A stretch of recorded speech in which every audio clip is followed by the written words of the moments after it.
ख़राब दिन कहना होगा क्योंकि प्रॉफिट बुकिंग दिन, लेकिन एक चीज़ क्लियर है कि हम लोअर लेवल को डिफेंड कर रहे हैं। निफ्टी, बैंक निफ्टी दोनों प्रेशर में, लेकिन एक डे लो पर थोड़ा सा सपोर्ट आने की यहाँ पर कोशिश। दोनों नीचे एक ये कह सकते हैं कि रेंज में, बेसिकली एक रेंज में है निफ्टी, और खासतौर से बैंक निफ्टी रेंज में है। इसको थोड़ा सा आई थिंक लिखने में थोड़ा शायद गलत हो गया ये, लेकिन मिड कैप और स्मॉल कैप ये एक सेलिंग प्रेशर देख रहे हैं यहाँ पर। यहाँ काफ़ी सेलिंग प्रेशर आपको देखने को मिलेगा। बैंक निफ्टी और निफ्टी यहाँ पर दोनों इस समय एक सपोर्ट रेंज के आसपास काम करते हुए, और ऑब्वियसली वीकली एक्सपायरी है तो उसका भी एक कुछ इम्पैक्ट आपको देखने को मिला है यहाँ पर। कल की आरबीआई की पॉलिसी अब एक बहुत बड़ा फैक्टर बनेगी मार्केट के लिए, और आज ऑब्वियसली अभी कुछ ही देर में एसबीआई के नंबर्स आने चाहिए, हम इंतजार कर ही रहे हैं एसबीआई के नंबर्स का। इनका भी एक इम्पैक्ट यहाँ पर शायद रहने वाला है। लेकिन देखते हैं, आगे बढ़ते हैं शो में। और Shreya, good afternoon. Good afternoon sir. बिल्कुल 1.5 घंटे बाजार पे क्लोजली नज़र रहेगी, क्लोजिंग बेल्स किस ओर इशारा करेंगे उस पर बात करेंगे। लेकिन सर, जिस तरीके से आज वीकली एक्सपायरी के दिन बाजार में प्रेशर देखने को मिल रहा है, स्पेशली मिड कैप और स्मॉल कैप, जैसा कि आपने जिक्र किया, फिलहाल कैसे लग रहे हैं सर ये टेक्सचर आपको बाजार के? कौन से लेवल्स अब आपको इम्पोर्टेंट लग रहे हैं? देखिए श्रेया, मेरा व्यू अभी भी यही है कि मार्केट में स्टॉप लॉस ही आपको बाहर निकालेगा। आज सुबह हमने बात की थी कि 23,550 पर अब अपने स्टॉप लॉस को ले आइए। आज का लो 23,562 है, और कंक्लूसिव बेसिस पर कन्विंसिंगली अगर 23,550 ब्रेक हुआ तो आप अपनी लॉन्ग पोजीशंस में बुक करिए। आप इस मार्केट में, अब हम 22,800 22,900 से लॉन्ग पे व्यू लिया था, 23,300 पर उस व्यू को रीअफर्म किया था, तो कहीं पर भी अगर आपने लॉन्ग लिया होगा तो आप प्रॉफिट में होंगे। तो 23,550 अगर लगे आपको कि ब्रीच हो रहा है तो बाहर हो जाएंगे, कोई दिक्कत नहीं, तब भी आपने ठीक ठाक पैसा बना लिया होगा। 23,650 अगर आपने रीगेन किया, जो मेरा व्यू है कि हम शायद करेंगे, 23,650 आपने रीगेन किया तो फिर तेज़ी बढ़ेगी मार्केट में, और फिर आप प्रीवियस हाइज की तरफ, इस स्विंग के प्रीवियस हाइज की तरफ बढ़ेंगे। लेकिन आज थोड़ा सा एक्सपायरी का इम्पैक्ट है मार्केट के ऊपर, और थोड़ा सा हम गिरे जरूर हैं, लेकिन 23,550 बच रहा है, वो एक पॉजिटिव चीज़ है। बैंक निफ्टी की जहाँ तक बात है, मेरा एक मानना ये भी है कि अगर आप इस मार्केट में लॉन्ग कर रहे हैं तो वो वाया बैंक निफ्टी करें, क्योंकि वो एक तो निफ्टी से गिरावट कम है, वहाँ पर एक शेड बेटर इंडेक्स है यहाँ पर, और जब तक 50,000 टिका हुआ है बैंक निफ्टी पर, तब तक टेक्सचर मजबूत है बैंक निफ्टी का। आज भी लो 150 है, और हैरानी नहीं होगी मुझे अगर कल एक बार हम वापस पॉलिसी से पहले एक अच्छा मूव दिखाएं बैंक निफ्टी पर। और अगर 50,500 के ऊपर अगर आपने निकलना शुरू किया वापस, जो आज का हाई भी था जहां हम खुले थे, अगर आपने उसको निकालना शुरू किया श्रेया, तो मुझे लग रहा है कि फिर एक बड़ी शॉर्ट कवरिंग, बड़ी रैली आ सकती है बैंक निफ्टी में। ऑल्सो बिकॉज बैंक निफ्टी में एक फैक्टर पॉलिसी का रहने वाला है क्लियरली, इसलिए। सर, आरबीआई पॉलिसी का जिक्र किया आपने, बैंक किंग में एक फैक्टर रहने वाला है। कैसे देख रहे हैं आरबीआई पॉलिसी को? कल जब आएंगे, मार्केट क्या एक्सपेक्ट करके चल रहा है सर? देखिए, मार्केट एक डविश पॉलिसी लेके चल रहा है। अब डविश पॉलिसी से मतलब है कि लैंग्वेज थोड़ी सी सॉफ्ट होगी। रेट कट आएगा या नहीं आएगा, इस पे अभी भी थोड़ा सा डिबेट है। आई थिंक अगर रेट कट हुआ तो मुझे लग रहा है कि वो बाजार के लिए बड़ा पॉजिटिव होगा। देखिए, इस साल सिस्टम में रेट कट आने हैं, 2025 के लिए रेट कट एक बड़ी थीम होने वाली है, और ये मार्केट मान के चल रहा है कि अब सवाल ये नहीं कि रेट कट कब होगा, रेट कट कितने होंगे 2025 में, ये बड़ी थीम होगी। कुछ पॉकेट्स पर नज़र रखें Shreya, bank Nifty for example हमने ऑलरेडी बात की है। इसके अलावा आप नज़र रखिए फाइनेंस स्टॉक्स पर, एनबीएफसी स्टॉक्स पर, इन पर नज़र रखिए खास तौर से। ये मुझे लग रहा है कि यहाँ पर जो स्ट्रॉन्गर एनबीएफसीज हैं, एक मूव आ चुका है इनमें, चाहे वो चोला हो, चाहे श्रीराम हो, चाहे बजाज फिनेंस हो, इन सब में एक मूव आ चुका है। लेकिन अगर रेट कट आया तो थोड़ी प्रॉफिट बुकिंग के बाद मुझे लग रहा है एक और मूव आने की यहाँ पर गुंजाइश होगी।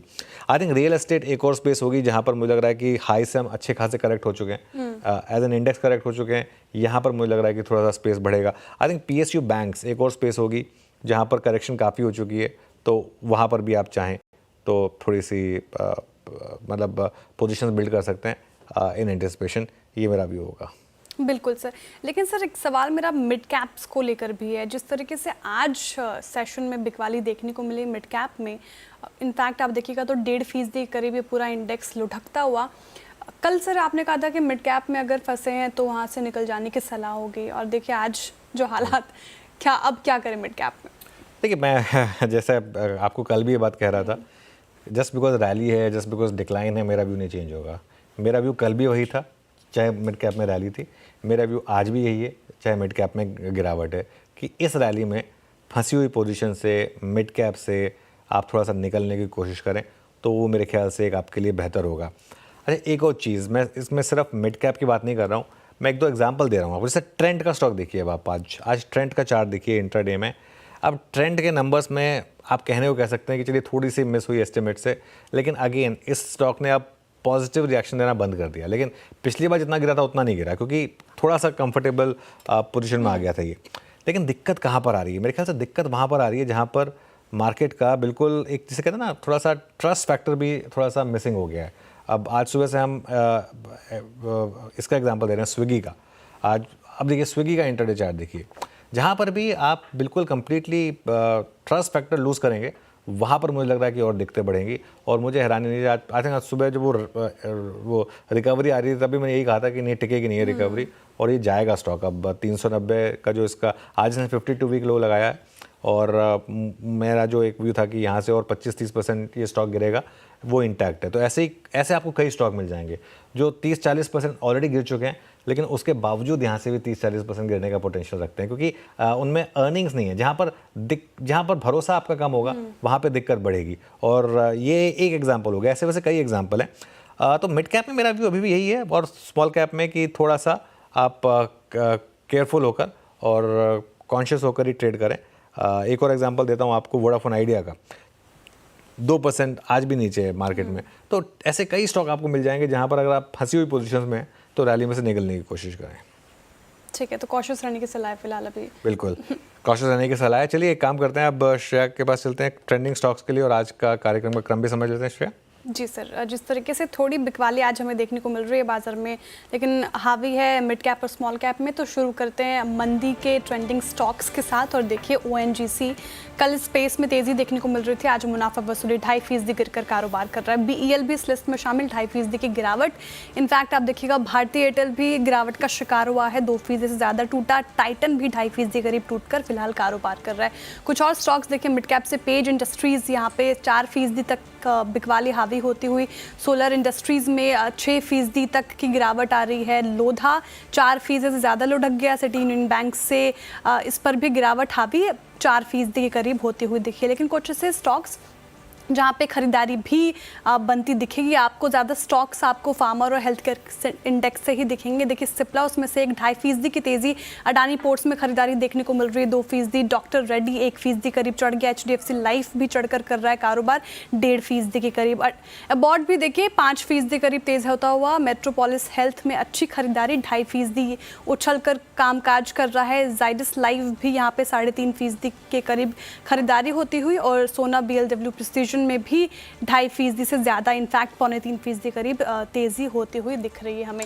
चलिए अब हम दमदार पैनल से आपको मिलवाते हैं। फंडामेंटल राय देने के लिए हमारे साथ JM फाइनेंशियल के आशीष चतुर्मोहता जी जुड़े हुए हैं। टेक्निकल कॉल्स लेंगे गाबर सर से, प्रकाश गाबर सर से, सावंत सर से, इसके अलावा सचिन सर से, शिप्ला जी से, रुचि जैन से और सोमिल मेहता से। 2 बजे यतिन बताएंगे कैसे रहे ट्रेंड के नतीजे। 2:20 पर मिताली बताएंगे स्विगी वर्सेस जोमेटो किसमें है कितना दम। 2:25 पर दीपाली बताएंगे आपको महिंद्रा एंड महिंद्रा के नतीजों का अनुमान कैसा रह सकता है। साथ ही कंचन बताएंगे एल्केम लैब के नतीजों का अनुमान, और यश बताएंगे कैसे रह सकते हैं LIC के नतीजे। 2:35 पर विपिन भट्ट बताएंगे रेट कट पर आवाज़ MPC की क्या है राय, और क्या RBI कल घटाएंगे ब्याज दरें। साथ ही कंचन बताएंगी रेट कट पर मॉर्गन स्टैनली और HSBC की क्या है रिपोर्ट। 2:50 पर बाजार और बजट पर चर्चा के लिए हमारे साथ जुड़ेंगे कंप्लीट सर्कल के managing partner and CIO Gurmeet Chadha ji. 2:05 पर यतिन बताएंगे डीलिंग रूम से क्या कुछ संकेत मिल रहे हैं। 3:10 पर अनुसर से लेंगे कल के लिए स्ट्रैटेजी। 3:15 पर लेंगे BTST STBT कॉल्स। ओके चलिए अब हमारा पैनल तैयार है, और पैनल के पास ट्रेड्स लेने के लिए चलते हैं। गुड आफ्टरनून गाबा सर, बताइए क्या रहेगा इस समय का आपका ट्रेड।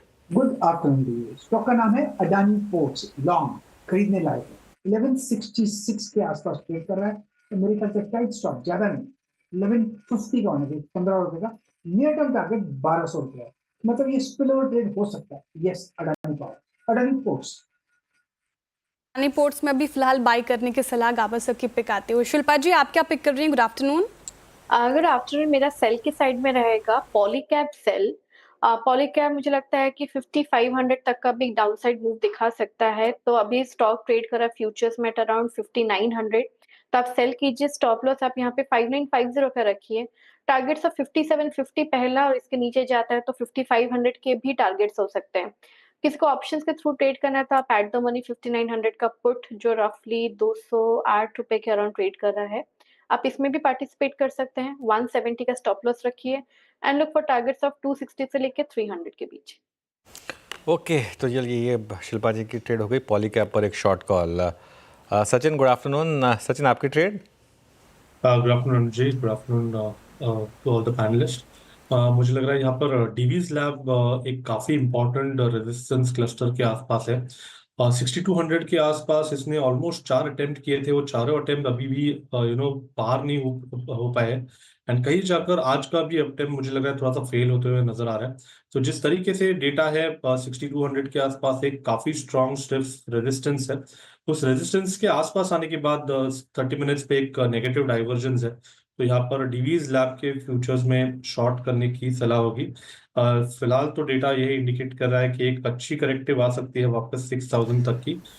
स्टॉप लॉस आपको लगभग अराउंड 61 सचिन, पे लगाना है। आ रहा हूँ सचिन आपके पास। नेट प्रॉफिट एसबीआई का 16,891 करोड़, जो कि थोड़ा सा नेट प्रॉफिट कम है एस्टिमेट से। 17,200 करोड़ का एस्टिमेट था स्टेट बैंक ऑफ इंडिया का। नेट इंटरेस्ट इनकम आया, देखिए आपकी स्क्रीन पर, 41,446 करोड़ का, वो भी थोड़ा सा एस्टिमेट से कम ही माना जाएगा।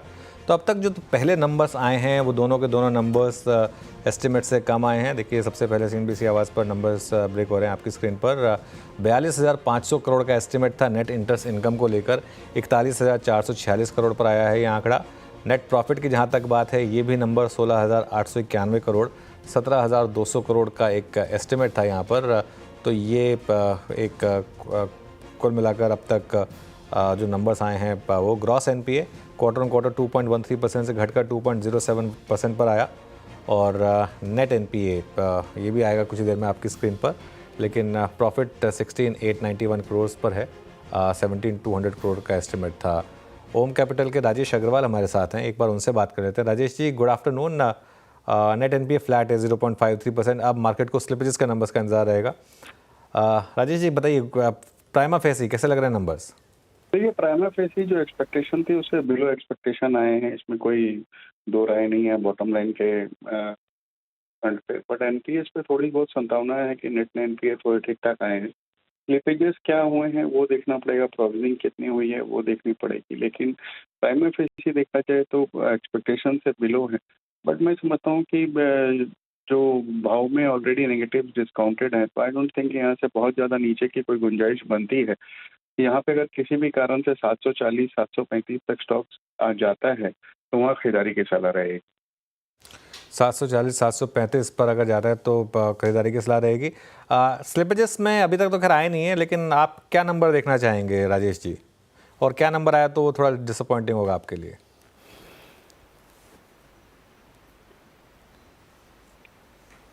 राजेश जी, स्लिपेजेस से पूछ रहा हूँ मैं, स्लिपेजेस पर आपका क्या एस्टिमेट है?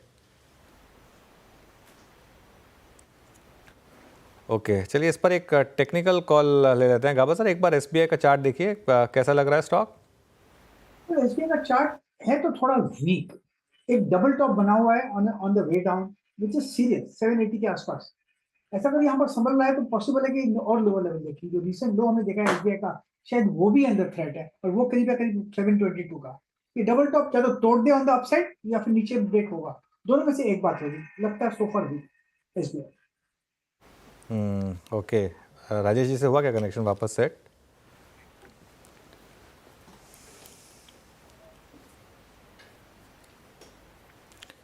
ओके, चलिए फिर ये समय SBI पर। जी सर। जी सर, जिस तरीके से SBI के नतीजे आ रहे हैं, हम राजेश अग्रवाल जी से बात करने की कोशिश करेंगे और उनसे लेंगे। लेकिन सर जिस तरीके से, हाँ सर कनेक्ट हो चुके हैं राजेश अग्रवाल। राजेश जी, ये स्लिपेजेस पर आपका क्या एस्टिमेट है? क्या नंबर आपको ठीक लगेगा, क्या नंबर खराब लगेगा?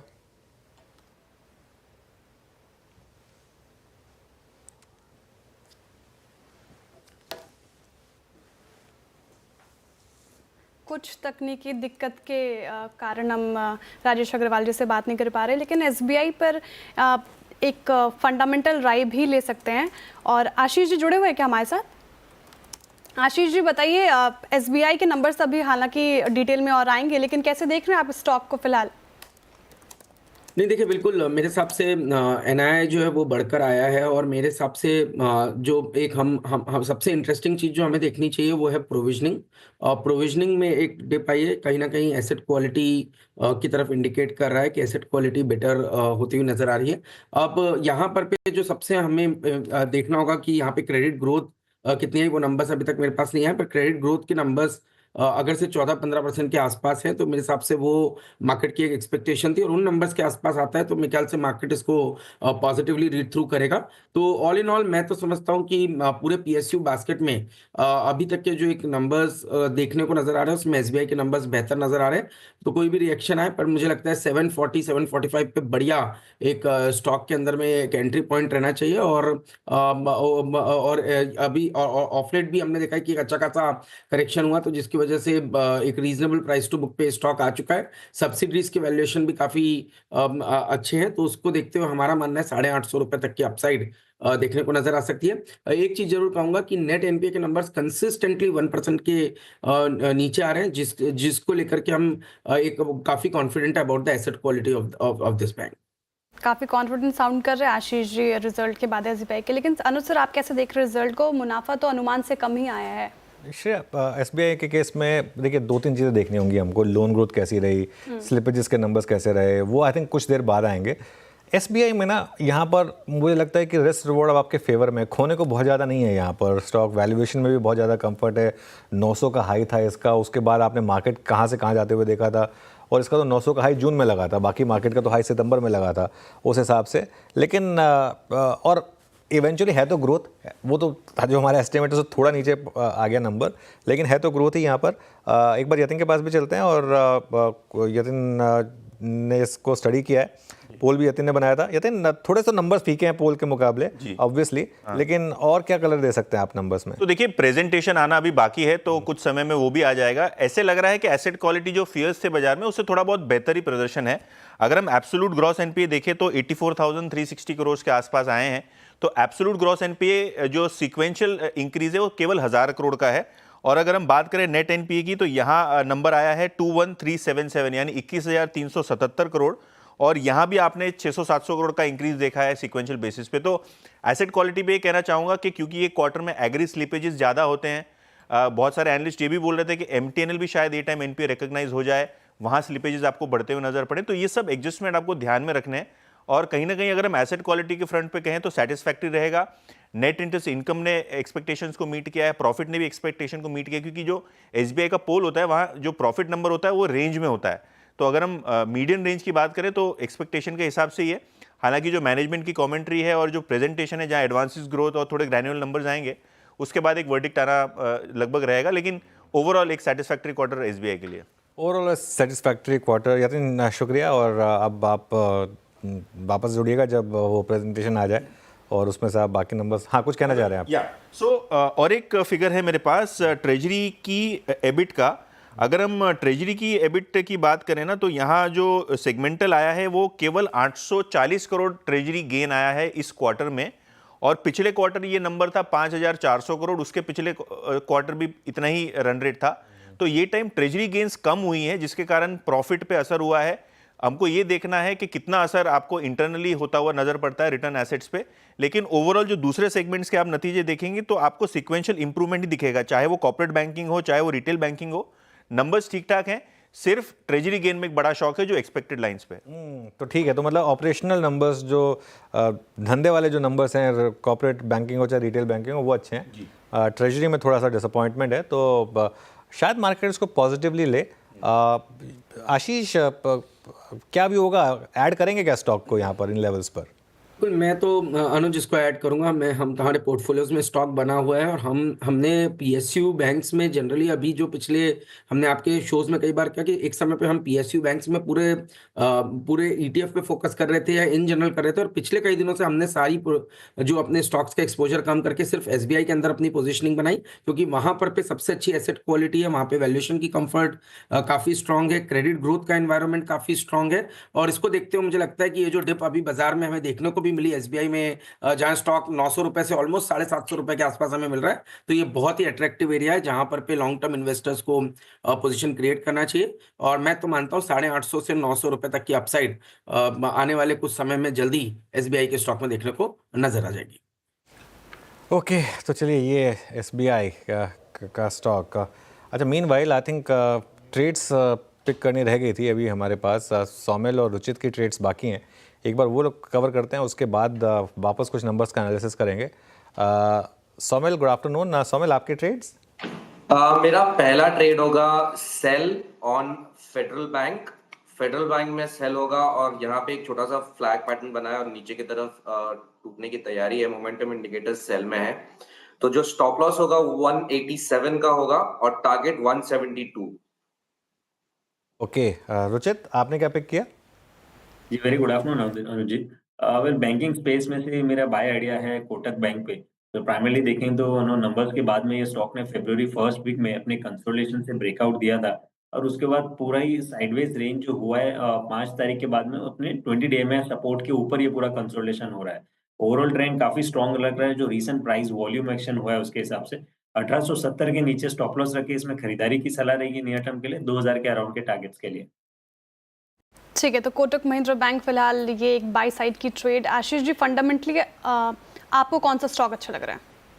वैसे तो श्रेया, मुझे जो बैंकिंग स्पेस काफ़ी पसंद है, पर जिसकी चर्चा हमने पहले भी की है, आईसीआईसीआई और एसबीआई की आज हम बात कर रहे थे।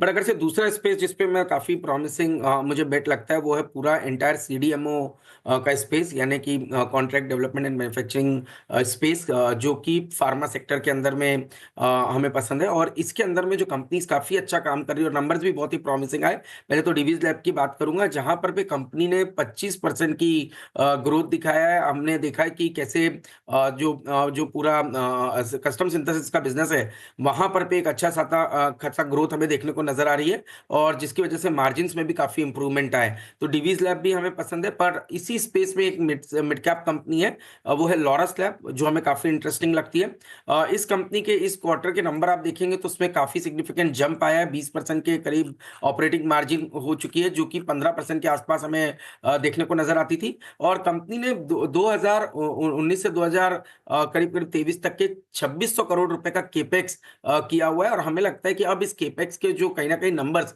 आना शुरू होंगे, तो ये बिजनेस भी जो कस्टम सिंथेसिस का बिजनेस है, वो ऑलमोस्ट मुझे लगता है 40-41% तक का मार्केट शेयर, तो रेवेन्यू शेयर आ जाना चाहिए 2029 तक। तो यहां से मुझे लगता है कि एक अच्छी खासी रेवेन्यू ग्रोथ लॉरस लैब्स के भी स्टॉक में देखने को नजर आएगी। टेक्निकली आप देखेंगे तो ये स्टॉक भी एक बहुत लंबे कंसोलिडेशन के बाद, करीब 5 साल की कंसोलिडेशन, 4 साल की कंसोलिडेशन के बाद 600 रुपए के ऊपर निकला है। तो मैं मानता हूं 600 रुपए पे बहुत बढ़िया सपोर्ट स्टॉक को बना हुआ है, और ऊपर में 750 रुपए तक की अपसाइड लॉरस लैब में नजर आएगी। और ऐसे ही मेरा व्यू है कि कोई भी डिप में डिवीज लैब अगर से आपको थोड़ा नीचे मिले और 6050 की जोन में मिले, तो ये स्टॉक भी मुझे लगता है कि जल्दी अपने ऑल टाइम हाई को क्रॉस करेगा, और 7000 रुपए तक की अपसाइड डिवीज लैब में भी देखने को नजर आएगी। तो जैसे पूरा स्पेस पे जो मैंने कहा कि सीडीएमओ का स्पेस ही इंटरेस्टिंग नजर आता है, और दोनों ही स्टॉक्स लॉरस और डिवीज हमारे पोर्टफोलियो एपेक्स पीएमएस में बने हुए हैं। ठीक है, 3.15, ठीक है। ठीक। ओके, अच्छा यतिन, कुछ नेट इंटरेस्ट मार्जिन नंबर्स आए हैं एसबीआई में, जरा उनको गो थ्रू करते हैं। तो ये जो नेट इंटरेस्ट मार्जिन है, हम लोग एक्सपेक्ट कर रहे थे कि ये स्टेबल रहेगा। पिछले क्वार्टर 3.14 था, और जो प्रेस रिलीज में पढ़ पा रहा हूँ उसमें जो डोमेस्टिक एनआईएम है वो 3.15 है। अगर हम इसको फ्लैश भी कर सकें तो डोमेस्टिक एनआईएम, रिपीट कर रहा हूँ, 3.15 है, जो पिछले क्वार्टर 3.14 था और एक्सपेक्टेशन 3.1 का था। तो जो डोमेस्टिक एनआईएम नंबर है वो काफ़ी अच्छा है। और अगर हम पूरे बैंक की बात करें कंसोल लेवल पे, तो Q3 का जो एनआईएम आया वो 3% के आसपास आया। तो ओवरऑल अगर हम एनआईएम के फ्रंट पे भी कहें तो थोड़ा बेहतर ही प्रदर्शन है, मतलब ऐसा नहीं कि कोई खराब प्रदर्शन है। 3.15 है जो डोमेस्टिक NIM है, तो मुझे लगता है कि हम लोग फ्लैश कर रहे हैं वो जो कंसोल नंबर है और जो फ्लैश होना चाहिए वो 3.15 होना चाहिए। काम करते हैं यतिन, अब आप जाके टिकर डेस्क पे बाकी नंबर्स को मॉनिटर करिए और उसके बाद हम बाकी नंबर्स को एनालाइज कर लेंगे, लेकिन वो नंबर जो है वो इम्पॉर्टेंट है। उसको जो डोमेस्टिक नेम की बात हो रही है वो 3.15 के करीब है, तो वो नंबर जो है वो और ये अच्छा जो है। स्लिपेज रेशियो है अनुज जी वो भी इम्प्रूव हुआ है। जो स्लिपेज रेशियो है 0.58% के आसपास आया है और यहाँ भी आपको जो है नंबर इम्प्रूव होता हुआ नजर पड़ा है। 0.39 है जो पिछले साल 0.58 था, पिछले क्वार्टर 0.51 था। तो स्लिपेज भी मुझे लगता है अनुमान से कम ही आए होंगे और दोनों ही स्लिपेज और NIM फ्रंट पे नंबर हेल्दी हैं, तो इंटरनल्स तो अभी ठीक ठाक ही लग रहे हैं। 4,146 करोड़ स्लिपेजेस, जो पिछले क्वार्टर आई थिंक 4,600 करोड़ के आसपास था, एक्सपेक्टेशन भी उतना ही था। तो मुझे लगता है स्लिपेज का नंबर भी बढ़िया है और जो NIM का नंबर है डोमेस्टिक फ्रंट पे वो भी काफ़ी हेल्दी है, तो मुझे लगता है मार्केट थम्स अप देगा रिजल्ट्स। ओके आशीष, अब ये इंक्रीमेंटल नंबर्स हैं हमारे पास, कोई फ्रेश टेक SBI पर? बिल्कुल अनुज, जैसे मैंने कहा कि मुझे तो काफी प्रॉमिसिंग लगता है और जैसे मैंने तो दो चीज मैं फोकस कर रहा था, एक तो क्रेडिट ग्रोथ, तो क्रेडिट ग्रोथ हमने देखा 14% के आसपास आ गई। तो इन एन एनवायरनमेंट जहां पर पे आप एक बहुत ही चैलेंजिंग एनवायरनमेंट में वहां पे 14-15% की ग्रोथ आना, ये एक बहुत ही अच्छी बात है। नेट NPS के नंबर काफी अच्छे हैं और निम्स के अंदर में भी आप देख रहे हैं कि हमें एक 3% के ऊपर की निम आई है। तो ओवरऑल तो मैं काफी अच्छे नंबर इसको कहूंगा। मेरे हिसाब से मार्केट इसको रिवॉर्ड करना चाहिए और जैसे मैंने कहा 850 रुपए तक की अपसाइड ये हमें लगता है कि इस स्टॉक में देखने को नजर आ सकती है। स्लिपेजेस के अंदर में भी बहुत अच्छा सरप्राइज है जो कि घटकर आए, तो ये चीज को मार्केट मेरे हिसाब से बहुत ही अच्छे नंबर्स पूरे PSU बास्केट में किसी के हैं तो वो स्टेट बैंक ऑफ इंडिया के नजर आ रहे हैं। ओके कुछ देर में मैनेजमेंट भी आई थिंक रूबरू होगा प्रेस के साथ, तो उसमें थोड़ा सा और डिटेल्स निकल कर आएंगे। लेकिन निफ्टी देखिए एक बार, अच्छा मीनवाइल बैंक निफ्टी देखिए, बैंक निफ्टी अब कोशिश कर रहा है ग्रीन में आने की। उसका पूरा का पूरा जो श्रेय है वो एक तरीके से SBI को जाएगा, क्योंकि SBI भी अब ऑलमोस्ट ग्रीन में ब्रेक इवन करने की तैयारी कर रहा है और उसका इम्पैक्ट अब आपको दिखाई देगा यहाँ पर बैंक निफ्टी पर। बैंक निफ्टी अब सिर्फ 10 पॉइंट नीचे, हो सकता है बात करते करते ग्रीन में भी आ जाए, लेकिन फॉर नाउ SBI थोड़ा सा मार्केट में एक पॉजिटिविटी फैलाने की कोशिश कर रहा है। श्रेया जी, SBI में तेज़ी अभी फ़िलहाल ग्रीन में आने की पूरी संभावनाएं तो दिख रही है, लेकिन सर कुछ और स्टॉक्स पर नज़र डालते हैं जहां पे आज गिरते बाजार में मोमेंटम थोड़ा देखने को मिल रहा है। एक्सिस बैंक इनफैक्ट ये भी अभी इसका चार्ट रखिए और कोटक महिंद्रा बैंक भी रखिए, इसमें तेज़ी देखने को मिल रही है गिरते बाजार में। बैंक निफ्टी भी अभी ग्रीन में आने की तैयारी फिलहाल कर रहा है SBI के नंबर के बाद। कोटक महिंद्रा बैंक पे एक टेक्निकल चार्ट चेक लेते हैं गाबा से। उससे कोटक महिंद्रा बैंक कैसा लग रहा है सर, स्ट्रेंथ नजर आ रही है अभी फिलहाल इसमें? देखिए Kotak Mahindra bank on a higher time frame पे बहुत ही बढ़िया चार्ट है, एक बहुत अच्छा कंसोलिडेशन हुआ है करीब 3 हफ्ते से। लेकिन अगर 3 हफ्ते का कंसोलिडेशन रिसेंटली है, अगर आप थोड़ा ज्यादा वक्त लगाए तो कुछ महीनों से कंसोलिडेशन है, यहाँ से ब्रेकआउट की जरूरत है और शायद मिल जाएगा matter of time. Strong support zone 1800 के आसपास है, लेकिन देखना चाहिए 2000 और 2100 का नजर होना चाहिए, ये थोड़ा वक्त देना पड़ेगा। It's buy on dip stock Kotak Mahindra bank, buy on dips Kotak Mahindra bank. चलिए अब बात करते हैं दो स्टॉक्स की, स्विगी और जोमेटो। दोनों का इंटरडे रख दीजिए स्क्रीन पर। और स्विगी के नंबर्स आए उसके बाद हमने ये रिएक्शन देखा। स्विगी अब डे लो पर करीब 5.5% नीचे। जोमेटो भी अब मार्केट के साथ स्लिप हो रहा है लेकिन आउट परफॉर्म कर रहा है। स्विगी के नंबर्स बाज़ार को पसंद नहीं आए हैं, तीसरी तिमाही में स्विगी का घाटा बढ़ा है। तो एक बार ये सोचा जाए कि अगर स्विगी और जोमेटो में से पिक करना है तो किसको पिक किया जाए। मिताली के पास चलते हैं और थोड़ा सा कंपैरेटिव एनालिसिस करते हैं। Mitali, good afternoon. Good afternoon sir. तो आज के निराशजनक स्विगी के रिजल्ट्स के बाद एक एनालिसिस किया गया 2025 FY के 9 महीने के रिजल्ट्स के बेसिस पे जोमेटो और स्विगी का। तो स्विगी के मुकाबले जोमेटो ज़्यादा स्ट्रॉन्ग पोजीशन में है और हर सेगमेंट में आगे है। स्विगी अभी तक लॉसेस झेल रहा है, वह जोमेटो जो है वो लगातार मुनाफा करता नजर आ रहा है। जोमेटो ने ब्लिंकिट को एक्वायर करके क्विक कॉमर्स में अपनी जगह बना ली, लेकिन स्विगी का जो इंस्टामार्ट है वो भी अभी भी प्रॉफिटेबिलिटी स्ट्रगल करता नजर आ रहा है। नए सेगमेंट्स में घुसने की स्पीड दोनों की लगातार बढ़ती नजर आ रही है, लेकिन जोमेटो की यहाँ पे स्ट्रैटेजी काफ़ी इफेक्टिव लग रही है। स्विगी का जो खर्चा है वो जोमेटो से ज़्यादा देखने को मिला इनके फाइनेंशियल्स में, लेकिन हैवी स्पेंडिंग के बावजूद जो एक्सपेक्टेड रिजल्ट्स हैं इनके फाइनेंशियल्स में उतने अच्छे से नज़र नहीं आ रहे। तो फाइनेंशियल और ऑपरेशन परफॉर्मेंस में दोनों में ही जोमेटो स्विगी पर भारी पड़ता नजर आ रहा है। फाइनेंशियल्स की अगर मैं बात करूं तो पिछले अप्रैल से लेकर दिसंबर तक के जो आंकड़े हैं वहाँ पे सेगमेंटल रिव्यू किया हमने, तो फूड डिलीवरी सेगमेंट में जोमेटो 27% से आगे चल रहा है स्विगी से। 6026 करोड़ का आंकड़ा सामने आया है इस फाइनेंशियल ईयर के लिए अभी तक। क्विक कॉमर्स में भी यहाँ पे जो जोमेटो है वो आगे बढ़ता नजर आ रहा है। जो B2B सेगमेंट है वहाँ पे मोरलेस दोनों में फ्लैटिश नजर आ रहे हैं यहाँ पे आंकड़े, लेकिन डाइनिंग सेगमेंट जो है जहाँ पे 171 करोड़ का आंकड़ा स्विगी का है वो जोमेटो का बढ़कर 508 करोड़ का रेवेन्यू झलकाता है। इसकी कुल आय जो है वो 10,817 करोड़ के आसपास हमें स्विगी में देखने को मिली है, वही जोमेटो का 14,410 करोड़ का आंकड़ा सामने आया जो कि 40% स्विगी के मुकाबले ज्यादा है। अब मैं बात करूं अगर बिजनेस मेट्रिक्स की तो मंथली एक्टिव यूजर्स जो है वो 1.52 करोड़ है स्विगी के, लेकिन जोमेटो यहाँ पे भी लीड में है 1.95 करोड़ का आंकड़ा, और YOY बेसिस पे यहाँ पे 22% की ग्रोथ जोमेटो में देखने को मिली। एवरेज ऑर्डर वैल्यू जो है वो स्विगी की 410 रुपए के आसपास है, वही जोमेटो में 425 रुपए के सामने ये फिगर आता नजर आता है। डार्क स्टोर्स की बात करें तो स्विगी का जो इंस्टामार्ट है उसके कुल अभी तक 310 स्टोर्स खुले हुए हैं। जोमेटो में ये आंकड़ा 520 का है जो कि ब्लिंकिट के स्टोर्स यहाँ पे इफेक्ट दिखाता है। तो जोमेटो और स्विगी का जो कंपैरिजन है उससे यही समझ में आता है कि फाइनेंशियल हेल्थ वाइज जोमेटो अभी आगे नजर आता है, और स्विगी के जो लॉसेज है वो इस क्वार्टर में बढ़कर 800 करोड़ तक हो गए, जबकि जोमेटो ने इस क्वार्टर में 60 करोड़ का अच्छा खासा प्रॉफिट दिखाया है। क्विक कॉमर्स और फूड डिलीवरी सेगमेंट में भी हमें जोमेटो लीड करता हुआ नजर आ रहा है। तो ये छोटा सा एनालिसिस था जोमेटो और स्विगी के फाइनेंशियल और ऑपरेशनल परफॉर्मेंस पर। Thank you Mitali. तो ये एक एनालिसिस स्विगी वर्सेस जोमेटो। स्विगी ने आज लगाया है फ्रेश 52 वीक लो, और अगर आप साल का मूव देखेंगे इस साल कंपेयर कर लें दोनों को, स्विगी डाउन है करीब करीब 27% इस साल। ये 3 महीने का इसका वो जो हम रखते हैं ना चार्ट जिसमें 3 महीने का 1 साल का ईयर टू डेट आता है वो रख दीजिए, और उसके सामने जोमेटो रखते हैं। हाँ, दिस ईयर 27%, और उसके सामने जोमेटो रख के देखते हैं दिस ईयर कितना है उसका। Zomato this year 17%। जोमेटो भी गिरा है लेकिन ऑब्वियसली स्विगी ज़्यादा गिरा है, अब 394 पर।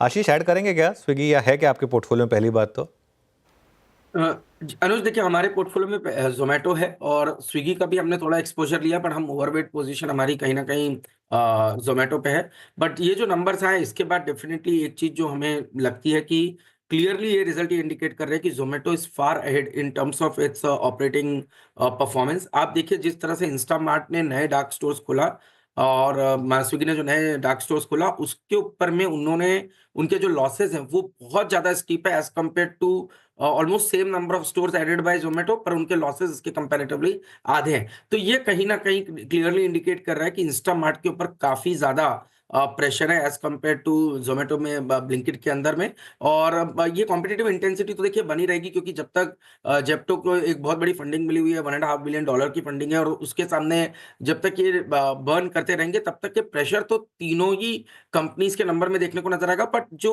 आउटलायर है वो क्लियरली जोमेटो है, जहां पर भी स्ट्रेंथ अच्छी है। तो हम तो ये व्यू लेंगे कि इस समय पे अगर से पोजीशन लेनी है तो क्लियरली जोमेटो कहीं ना कहीं स्विगी से बेहतर परफॉर्म किया, और जो जोमेटो के अंदर में इस डिप के अंदर पोजीशन बनानी चाहिए। स्विगी के अंदर में इस समय पे बिल्कुल वेट एंड वॉच के साथ रहना चाहिए। मुझे नहीं लगता 2 क्वार्टर में कोई भी स्ट्रॉन्ग नंबर्स स्विगी में हमारी एक्सपेक्टेशन बनेगी। हर मोर्चे पर, चाहे वो क्विक कॉमर्स हो, फूड डिलीवरी हो, एवरेज ऑर्डर वैल्यू हो, डार्क स्टोर्स हो, जोमेटो स्विगी से काफ़ी ज़्यादा आगे होते हुए फिलहाल दिखा है। लेकिन स्विगी में जिस तरीके से आज गिरावट देखने को मिली है रिजल्ट के बाद, 52 वीक लो हिट किया है इसने। गाबा सर, स्विगी का शेयर ऑर्डर किया जाए 52 वीक लो पर, क्या आप चार्ट्स इंडिकेट कर रहे हैं? लो पे तो कभी ऑर्डर नहीं करना चाहिए, बिल्कुल नहीं। It can keep on making low, और buy put a float to it. पता नहीं कहाँ जाएगा, जब तक कंफर्मेशन नहीं मिलता तब तक बाय नहीं है। स्विगी स्टिल लगता है फिलहाल अवॉइड, कन्विक्शन नहीं बन पा रही स्विगी पर। सर आप क्या करेंगे? स्विगी का शेयर ऑर्डर करेंगे? क्या करना चाहिए? अगर इनफैक्ट नहीं भी करेंगे तो कब इसको ऐड करें आप? देखिए, अब आज तो ये स्टॉक काफ़ी वीक हो गया है।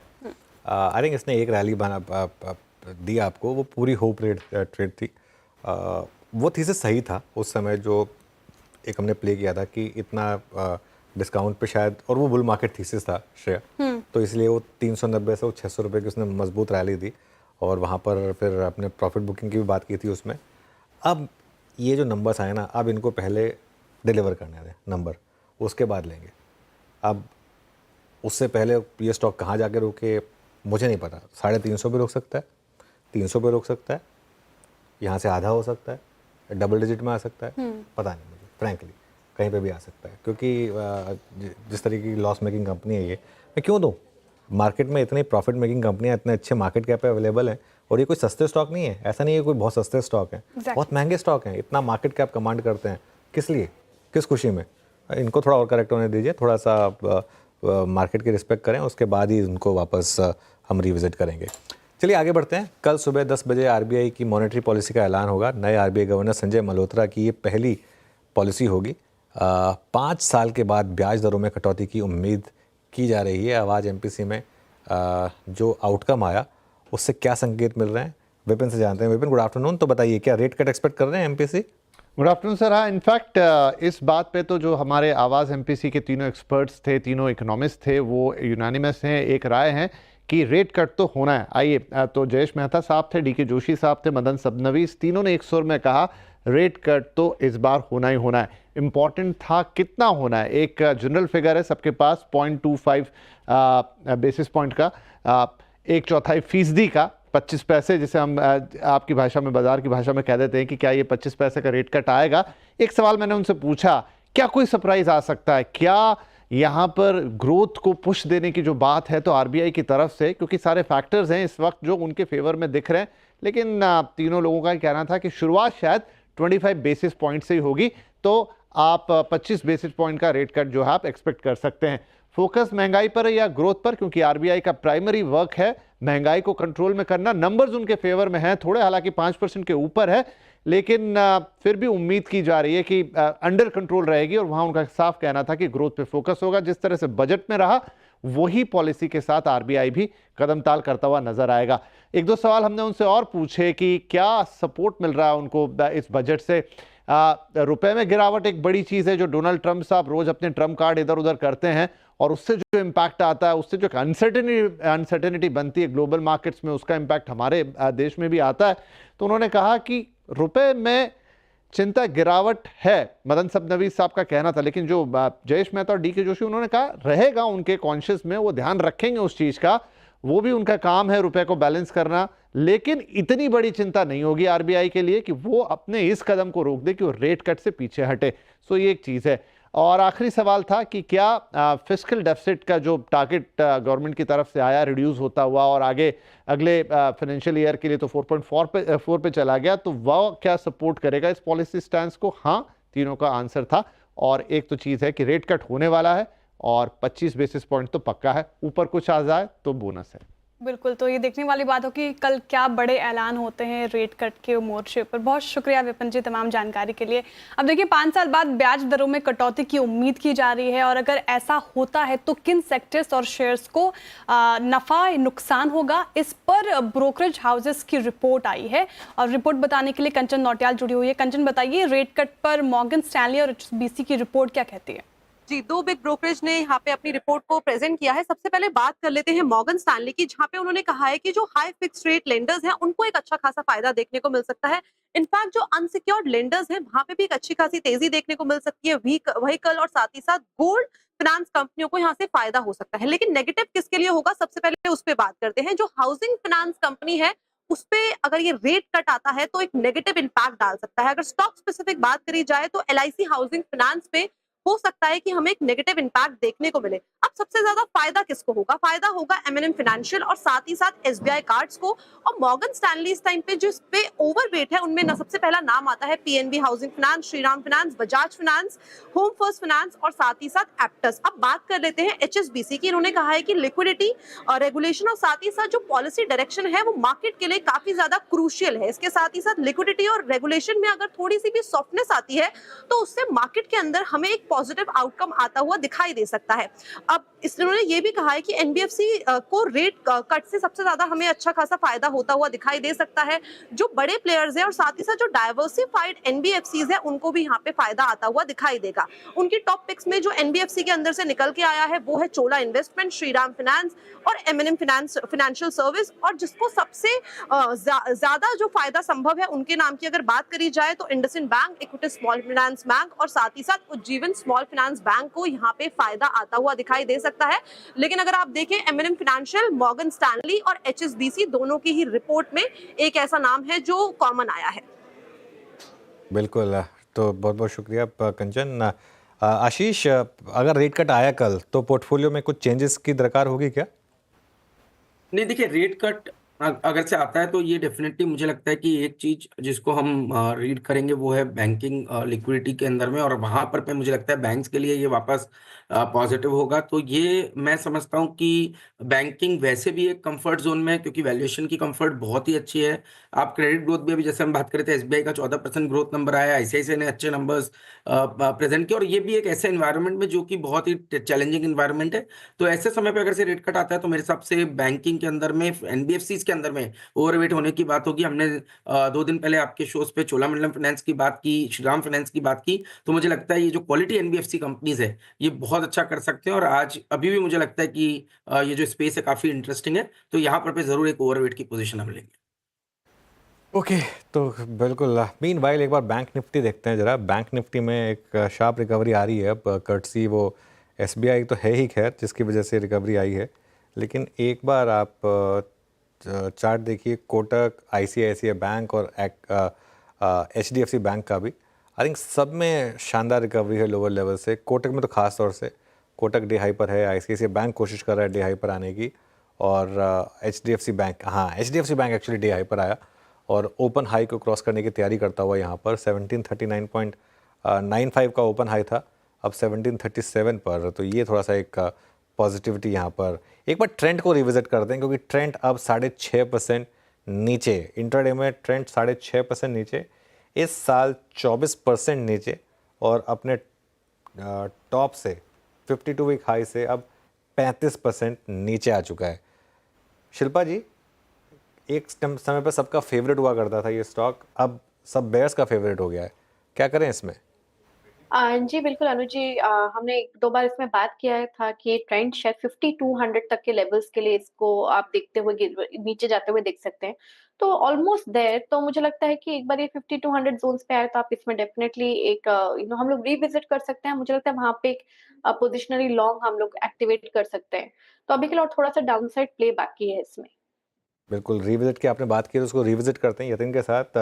यतिन, क्या पसंद नहीं आया मार्केट को, फिर 6.5% नीचे? बिल्कुल, और यहाँ देखिए अचानक से एक बड़ा सेलिंग आया, रिजल्ट के बाद स्टॉक थोड़ा सॉफ्ट था लेकिन अभी फॉल एक्सेलरेट होता हुआ दिखाई पड़ा है।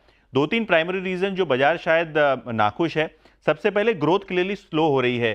जो 36-37% का क्वार्टर का सेल्स का ग्रोथ आया है, ये एक क्लियर स्लो डाउन आपको दिख रहा है, क्योंकि कंपनी 50-60-70% तक क्वार्टरली ग्रोथ दिखाती थी।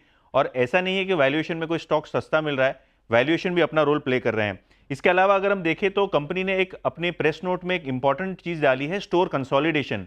इसका मतलब ये है कि जो छोटे स्टोर्स हैं, जहां पुराने स्टोर्स हो गए हैं, उसको रिकैलिब्रेट किया जाएगा, उसको रिफर्बिश किया जाएगा, और जहां जहां इनको लगता है कि स्टोर को रैशनलाइज करने की जरूरत है, वहां स्टोर को बंद करके नए स्टोर्स खोलने की कोशिश की जाएगी दूसरी जगहों पे। तो कहीं ना कहीं ये जो कंसोलिडेशन हो रहा है स्टोर्स का, और जो लाइक फॉर लाइक ग्रोथ भी आपको दिखेगा कि सिंगल हाई डिजिट कंपनी ने मेंशन किया है रिलीज में, तो वो भी आपको स्लो होता हुआ नजर पड़ रहा है। क्योंकि अगर हम 9 मंथ्स देखें तो यहाँ आपको हाई डबल डिजिट में ग्रोथ दिखाई दे रही है, लेकिन Q3 में कहीं ना कहीं थोड़ा बहुत ग्रोथ का आपको स्लो डाउन होता हुआ दिखा है। प्लस मैनेजमेंट ने ये भी कहा है कि स्टोर रिकैलिब्रेट करेंगे, जिसके कारण आपको वन ऑफ एक्सपेंसेस भी आते हुए दिखेंगे आने वाले क्वार्टर्स में, तो शायद मार्जिन पे प्रेशर बने। तो ओवरऑल जो अगर हम बात करें, numbers in line with expectation है, थोड़ा ग्रोथ पे जो है मैनेजमेंट की कमेंट्री थोड़ी मिक्स्ड रही है, जिसके कारण स्टॉक में आप थोड़ा बहुत प्रेशर देख रहे हैं। तो इनफैक्ट काफ़ी प्रेशर है, 6.5% नीचे। आशीष, प्राइस पर हर स्टॉक मतलब किसी ना किसी प्राइस पर अच्छा होता है, किसी ना किसी प्राइस पर ख़राब होता है। ट्रेंड शायद अपने हाइज पर काफ़ी महंगा हो गया था, इस प्राइस पर लेंगे क्या? लेकिन देखिए अनुज, बात महंगे सस्ते से ज़्यादा इम्पोर्टेंट है ग्रोथ की। अगर से ग्रोथ अच्छी आती रहती है तब मार्केट हाई पी मल्टीपल देने में भी नहीं घबराता। तब एक समय था जब आप देख रहे थे कि ट्रेंड में जो ग्रोथ थी वो 45-50% के ऊपर चल रही थी और उसका क्लियर जो इम्पैक्ट था वो देखने को नजर आ रहा था उसकी वैल्यूएशन में। अब दो चीजें हो गई, एक कि आपकी ग्रोथ कॉम्प्रोमाइज हो गई, दूसरी मैं जो एक डेटा को देख रहा हूँ वो है रिलायंस ने जिस तरह से शीन जो चाइना की पहले एक बड़ी अच्छी खासी ब्रांड थी उसको उसके अंदर में एक राइट्स लिए और वो एक वैल्यू रिटेलिंग के अंदर में कंपनी काफी अच्छा काम करती थी शीन। और अब अगर से उसके भी जो प्रोडक्ट आप कैटेगरी देखेंगे तो 300-350 रुपए के प्रोडक्ट और खास तौर पे जो पूरे फैशन के फैशन साइट पर पे इनके काफी प्रोडक्ट्स चलते थे, तो उसके री एंट्री के बाद मुझे लगता है एक थोड़ा सा इम्पैक्ट वहां से भी सेंटिमेंटली बाजार के अंदर में देखने को नजर आ रहा है। तो ये वैल्यूएशन का करेक्शन हो रहा है और ये वैल्यूएशन का करेक्शन मुझे नहीं लगता कि अभी जल्दी रुकेगा। तो थोड़ा सा इस समय पे वेट एंड वॉच की सिचुएशन होना चाहिए। एक अच्छा समय था, स्टॉक ने बहुत बेहतरीन वेल्थ लोगों की क्रिएट करके दी, बट मेरे हिसाब से अब टाइम है जहां पर पे एक वेट एंड वॉच के साथ इस स्टॉक को देखना चाहिए। ठीक है, वेट एंड वॉच की सलाह फिलहाल ट्रेंड पर आते हुए दबाव तो क्लियरली देखने को मिल रहा है। मैनेजमेंट की कमेंट्री भी और रिजल्ट भी जो आंकड़े आए हैं इस बात की तस्दीक कर रहे हैं। चलिए अब अर्निंग्स की बात करते हैं। बाजार की नज़र कल आने वाले नतीजों पर है। कल निफ्टी में महिंद्रा एंड महिंद्रा एंड और वायदा की, एल्केम लैब, LIC समेत 6 कंपनियों के नतीजे आएंगे। रिजल्ट प्रीव्यू के लिए हमारे साथ जुड़े हैं दीपाली राणा, कंचन नौटियाल और यश जैन जी। दीपाली जी, आप बताइए महिंद्रा एंड महिंद्रा के नतीजे कैसे रह सकते हैं? Thank you Shreya. और M&M के नंबर्स अच्छे एक्सपेक्टेड हैं हर पैरामीटर पर ही। अगर ओवरऑल सेल्स देखेंगे तो यहाँ पर 23% की ग्रोथ एक्सपेक्टेड है। मुनाफा 37% ग्रो हो सकता है वाई बेसिस पे। एबिटा में तो 40-41% की ग्रोथ एक्सपेक्टेड है। 4500 करोड़ से ज़्यादा का एबिटा रिपोर्ट कर सकती है कंपनी। और वहीं अगर एबिटा मार्जिन्स देखें तो ये भी 13% से बढ़कर 14.4% पर रह सकते हैं। तो वाई बेसिस पे तो मार्जिन्स में अच्छा जंप दिख रहा है। हालांकि सीक्वेंशियल बेसिस पे देखेंगे तो मार्जिन्स फ्लैट रहने की पॉसिबिलिटी है। अब ये अच्छे नंबर्स इसलिए रहेंगे क्योंकि इनकी जो टोटल वॉल्यूम्स रहे इस क्वार्टर में वहाँ भी 17-18% की ग्रोथ देखने को मिली। Passenger vehicle segment SUV portfolio तो बेहतर कर ही रहा था, लेकिन इस क्वार्टर में जो ट्रैक्टर सेगमेंट है वहाँ उसने एक कमबैक किया है। तो फार्म सेगमेंट की तरफ से एक अच्छा सपोर्ट आते हुए दिखाई देगा। इनफैक्ट इस क्वार्टर में जो ट्रैक्टर सेल्स हैं वहाँ पर 20% की ग्रोथ देखने को मिली वाई बेसिस पे। मार्जिन भी काफ़ी इंप्रूव हुए ट्रैक्टर सेगमेंट में, 100 बेसिस पॉइंट के आसपास का मार्जिन देखने को मिला। हालांकि अगर आप ऑटो सेगमेंट देखेंगे तो यहाँ पर सेल्स तो अच्छी हुई है लेकिन मार्जिन इनके थोड़े से दबाव में रहे हैं ऑटो सेगमेंट में, क्योंकि कंपनी ने डिस्काउंट्स और प्रमोशनल स्पेंड्स किए थे जिसके कारण ये इम्पैक्ट देखने को मिल सकता है। थार रॉक्स जब लॉन्च की थी तो थार पर कंपनी ने काफ़ी बड़े डिस्काउंट्स दिए थे ताकि उसकी सेल्स इम्पैक्ट ना हो। तो इस कारण ऑटो सेगमेंट के मार्जिन्स थोड़े से अंडर प्रेशर रह सकते हैं, लेकिन ट्रैक्टर सेगमेंट के मार्जिन उसको ओवरकम करेंगे और इसीलिए सीक्वेंशियल बेसिस पे जो मार्जिन है वो फ्लैट दिखाई दे रहे हैं। लेकिन फार्म सेगमेंट और SUV पोर्टफोलियो की जो ग्रोथ है वो ड्राइव करेगी ओवरऑल अर्निंग्स को। अब इन अर्निंग्स के साथ साथ इंपॉर्टेंट रहेगा कि आगे का डिमांड आउटलुक कंपनी क्या शेयर करती है, स्पेशली ट्रैक्टर सेगमेंट में जहां जो रिकवरी बनी है वो कितनी सस्टेनेबल रहेगी। दूसरा इंपॉर्टेंट फैक्टर रहेगा 14 फरवरी से कंपनी जो अपनी नई EVs है उनकी बुकिंग स्टार्ट कर रही हो और फेब एंड माह से डिलीवरी शुरू हो जाएंगी। तो ये जो रनिंग क्वार्टर है ये बहुत इंपॉर्टेंट हो जाएगा अर्निंग्स के हिसाब से। तो इसको लेकर एक आउटलुक अगर कंपनी शेयर करेगी तो इंपॉर्टेंट रहेगी और साथ ही ऑटो सेगमेंट के मार्जिन्स पर जो आउटलुक होगा वो भी खास रहेगा। लेकिन ओवरऑल अच्छे अर्निंग्स M&M से एक्सपेक्टेड है। अच्छे अर्निंग्स एक्सपेक्टेड है लेकिन मार्जिन फ्लैट रह सकता है ऑटो सेगमेंट का भी। साथ ही ट्रैक्टर के मोर्चे पर वहाँ पे थोड़ी बढ़ोतरी देखने को मिल सकती है। चलिए अब LIC की बात करते हैं। यश हमारे साथ मौजूद हैं। यश जी बताइए LIC के नतीजे का क्या अनुमान है? अगर LIC के नतीजे देखें तो इस बार काफ़ी निराशाजनक नतीजे एक्सपेक्टेड है LIC से। एक जो न्यू बिजनेस प्रीमियम आपका होता है उसमें 23% की कमी एक्सपेक्ट कर रही है स्ट्रीट। ये नंबर 42,406 करोड़ पे आना एक्सपेक्टेड है। टोटल एनुअलाइज प्रीमियम इक्विवेलेंट जिसे हम टोटल APE भी कहते हैं उसमें 18% की कमी हो सकती है। 10,790 करोड़ का ये अमाउंट आ सकता है। रिटेल APE में भी 18% की कमी आ सकती है। वैल्यू ऑफ न्यू बिजनेस में 30% की कमी आ सकती है और मार्जिन 300 बेसिस पॉइंट से कम होते हुए 17.02% वर्सेस 20% पे आते दिखाई दे सकते हैं LIC के नतीजों में। इन वीक नंबर्स में ये बहुत इंपॉर्टेंट हो जाएगा कि मैनेजमेंट आगे फोर्थ क्वार्टर के लिए और FY25 के लिए अपनी गाइडेंस मेंटेन करता है कि नहीं। APE में उन्होंने गाइड किया है 15% की ग्रोथ, VNB में गाइड किया है 18% की ग्रोथ और मार्जिन में 19 से 20% का मार्जिन गाइड किया है। ये 3 नंबर्स काफ़ी इंपॉर्टेंट होंगे स्पेशली इन द कॉन्टेक्स्ट के कल नतीजे कैसे आते हैं। बिल्कुल, तो ये Yash thank you so much. LIC के नंबर्स का एक प्रीव्यू। अब कंचन के पास चलते हैं और एल्केम लैब्स F&O में है स्टॉक, यहाँ से क्या एक्सपेक्ट करें कंचन?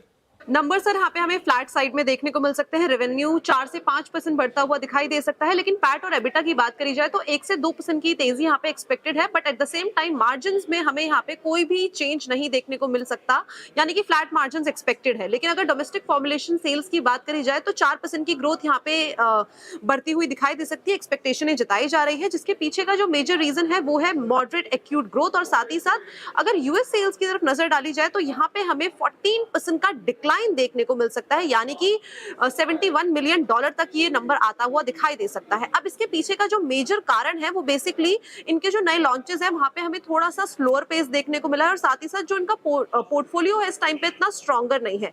आपको फोकस कहाँ रखना होगा, इस पे सबसे पहले नजर डाल लेते हैं। सबसे पहली चीज तो मैनेजमेंट की तरफ से न्यू लॉन्चेस को लेके, जेनरिक दवाइयों को लेके किस तरीके की कमेंट्री आती है, साथ ही साथ इनके बायोसिमिलर पोर्टफोलियो की क्या प्रोग्रेस है, कंपनी की तरफ से क्या यहाँ से कमेंट्री आती है इमर्जिंग मार्केट्स में भी, और साथ ही साथ इस टाइम पे रेगुलेटेड मार्केट में भी। इनफैक्ट बिजनेस प्रोस्पेक्ट क्या है जेनरिक वेलसाटन को लेके यूएस मार्केट के अंदर, तो ये की फोकस एरिया होंगे। लेकिन नंबर्स हमें ठंडे देखने को मिल सकते हैं। नंबर्स ठंडे देखने को मिल सकते हैं ये इस समय। कंचन बहुत बहुत शुक्रिया, ये कुछ प्रीव्यूज़। चलिए अब चार का चौका की शुरुआत करते हैं। सबसे पहले शिल्पा जी के पास चलेंगे सस्ता ऑप्शन के लिए, उसके बाद सचिन के पास चलते हैं F&O सुपरस्टार के लिए, चार्ट का चमत्कार के लिए प्रशांत सावंत, प्रशांत जी अभी जुड़े हैं शो में शायद, और उसके बाद आशीष चतुर्मोदा के पास चलेंगे एक मिड कैप फंडा के लिए। तो शिल्पा जी आप शुरुआत करिए, बताइए सस्ता ऑप्शन। जी बिल्कुल अनुज जी, सस्ता ऑप्शन रहेगा ग्रासिम में लॉन्ग के साइड में। ग्रासिम मुझे लगता है बहुत स्ट्रॉन्ग मोमेंटम है, 2500 के ऊपर स्टॉक का टिकना बहुत पॉजिटिव है। मुझे लगता है 2580 से लेके 2620 के लेवल्स इसके नेक्स्ट आ सकते हैं। तो यहाँ पे 2520 का जो कॉल ऑप्शन है जो रफली 58 रुपीज में ट्रेड कर रहा है, आप इसमें पार्टिसिपेट कर सकते हैं। स्टॉप लॉस आप यहाँ पे 40 का रखिए। पहला टारगेट वो रहेगा 80 का। इसके ऊपर भी सस्टेन होता है तो 92 से लेके 100 के भी लेवल्स आ सकते हैं। ठीक है, तो ये फिलहाल सस्ता ऑप्शन के लिए कॉल। F&O सुपरस्टार के लिए सचिन जी के पास चलते हैं। सचिन जी आप क्या पिक कर रहे हैं F&O सुपरस्टार के लिए?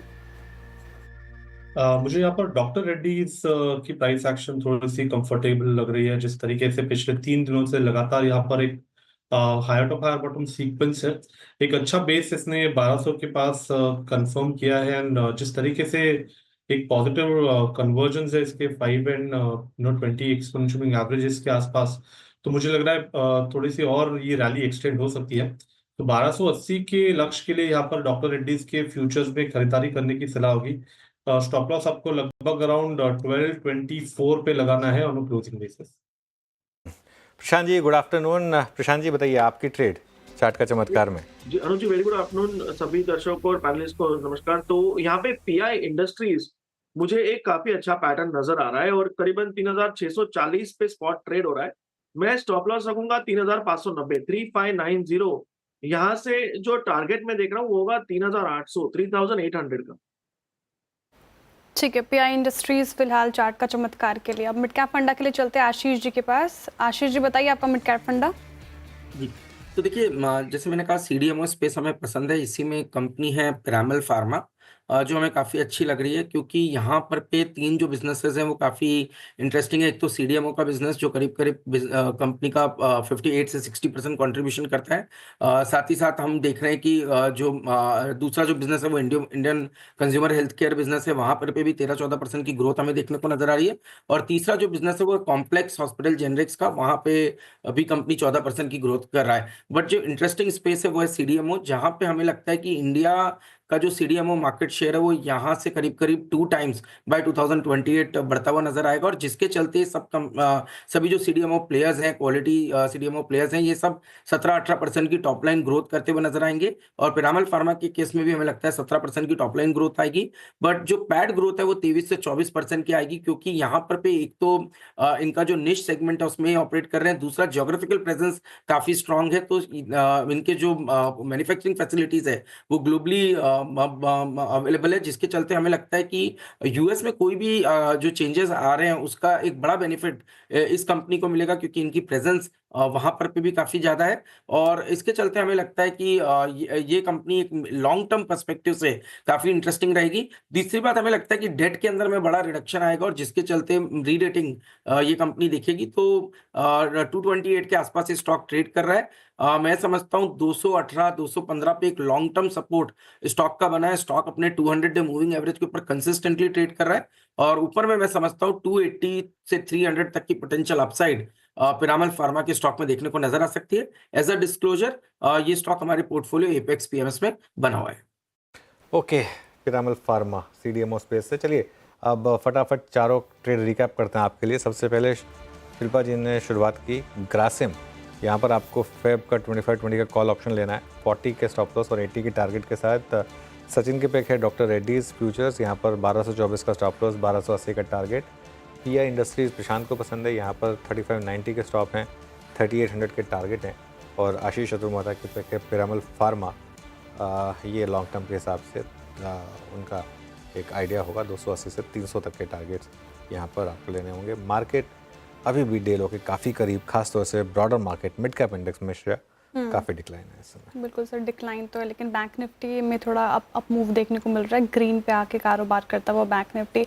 चलिए अब बात करते हैं एफआईज की बेरुखी। इनफैक्ट देखिए भारतीय बाजारों पर एफआईज मेहरबान नहीं हो रहे हैं। 4 महीने से लगातार एफआईज बिकवाली कर रहे हैं और दिसंबर से बिकवाली में नरमी आई तो लगा कि एफआईज की नाराजगी दूर हो गई, लेकिन ऐसा है नहीं। जनवरी के आंकड़े कुछ और बयां कर रहे हैं। ये बताने के लिए मिताली एक साल में सब नंबर ऑफ डार्क स्टोर जो वो खोलेंगे, तो थोड़ा सा आपको यहाँ परसिस्ट करना पड़ेगा, पेशेंस दिखाना पड़ेगा। क्विक कॉमर्स में आपको यहाँ कुछ कंसोलिडेशन होगा और सब ये जानते हैं कि इसमें जो विनर होता है वो टेक्स ऑल होता है, तो कोई भी मार्केट शेयर अभी देना नहीं चाहता है। तो मुझे लगता है टॉप 2 जो प्लेयर्स होंगे, टॉप 3 प्लेयर्स होंगे वो ज़ोमैटो, स्विगी और ज़ेप्टो होंगे। ज़ेप्टो ऑब्वियसली अभी लिस्टेड नहीं है। तो मैं अभी बना रहूँगा। आपको स्टॉक में अगर हमारा लंबा व्यू है, अगर काफ़ी नीचे आता है 200 के आसपास और आता है तो शायद थोड़ा और ऐड करें। तो फिलहाल बने रहेंगे गुरमीत जी। Good afternoon. क्योंकि हम स्टॉक स्पेसिफिक की बात कर रहे हैं, रिजल्ट के बाद जिस तरीके से स्टॉक्स में गिरावट देखने को मिली, अनुज ने इसको एड्रेस किया सर, लेकिन मेरा सवाल एसबीआई को लेके। अभी नतीजे आए और हमने ब्रेक भी किया।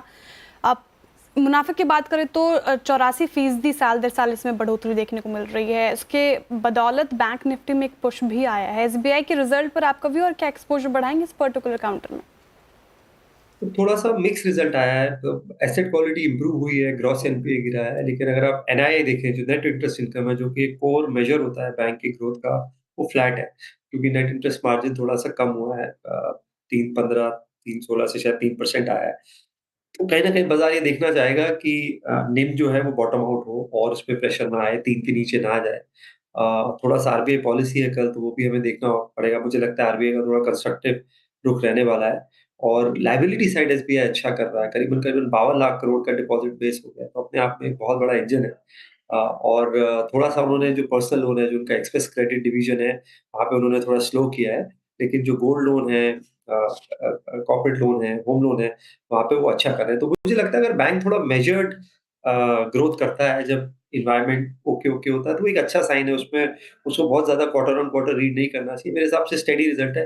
मैं शायद थोड़ा-सा और खुश होता अगर निम मेंटेन करते और एनआईआई में ग्रोथ आती। ये जो प्रॉफिट ग्रोथ आई, वो कम प्रोविजनिंग किया है। पिछले क्वार्टर बहुत ज़्यादा प्रोविज़न किया था, 5000 करोड़ का। इस क्वार्टर प्रोविज़न कम किया है, बट एसेट क्वालिटी अच्छी है। तो जब भी क्रेडिट ग्रोथ बढ़ेगी और निम स्टेबल होगा, तो नंबर्स में वो दिखाई देगा। तो मैं न्यूट्रल हूँ। मैं ना ऐड करूँगा, ना डिलीट करूँगा अभी।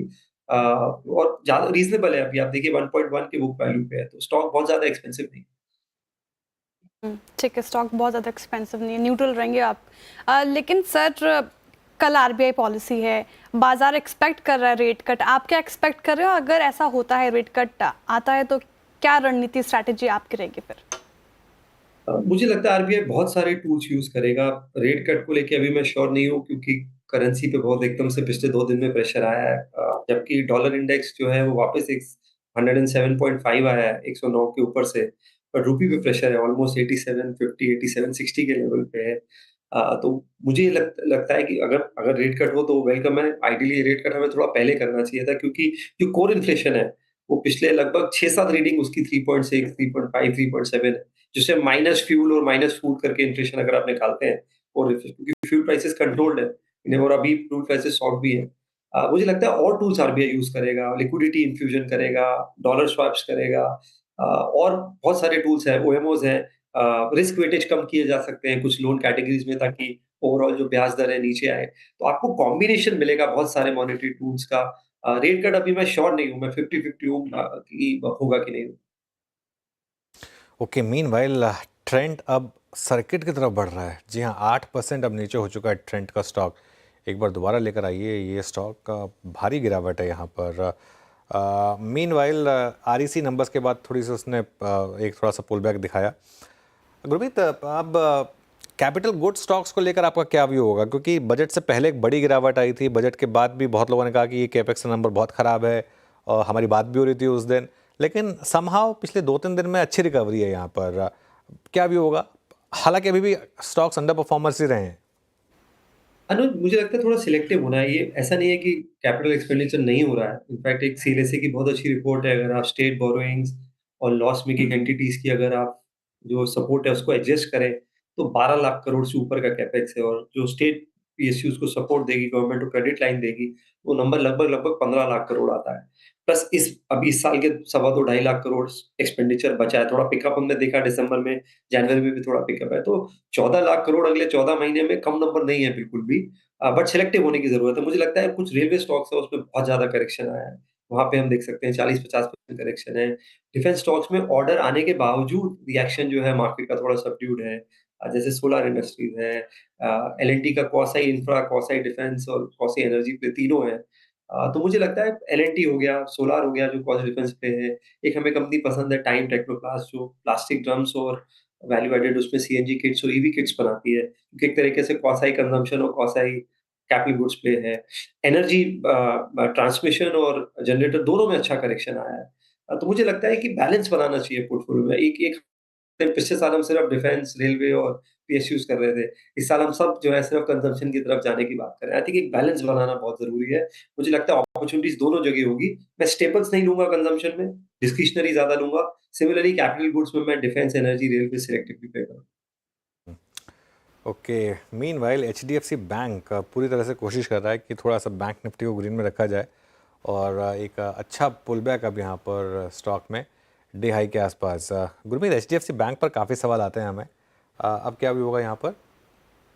अनुज, मैं थोड़ा-सा ऑनेस्टली बोलूँ, मैं थोड़ा डिसअपॉइंटेड हूँ इंटीग्रेशन को लेके एचडीएफसी लिमिटेड से। उन्होंने ब्रांच एट्रिशन इश्यू अभी भी ऑब्जर्व नहीं किया। ये नंबर्स ठीक है, ऊपर के नंबर्स हैं, बड़े बेस पे टाइम लगेगा। ठीक है, सीक्वेंशियल इंप्रूवमेंट देखने को मिल रहा है, बट उतना नहीं जितना मार्केट देखना चाहता है लीडर से। तो थोड़ा ब्रांच एट्रिशन इश्यू है। आईसीआईसीआई बैंक ने एक स्ट्रैटेजी करी थी अनुज कुछ साल पहले, जब संदीप जी आए थे, तो उन्होंने प्रोडक्ट लेवल टारगेट हटा दिए थे ब्रांच से, कि आपको इतना इंश्योरेंस ही करना है, या इतना आपको थर्ड पार्टी करना है, या इतने क्रेडिट कार्ड करने हैं, ये हटा दिया था। ब्रांच को यूनिट प्रॉफिटेबिलिटी बोला था करने को, तो आप जो कस्टमर की नीड है उस हिसाब से प्रोडक्ट पिच करते हैं, और उसके बाद से कल्चर चेंज हुआ आईसीआईसीआई में, और हमने नतीजे देखे।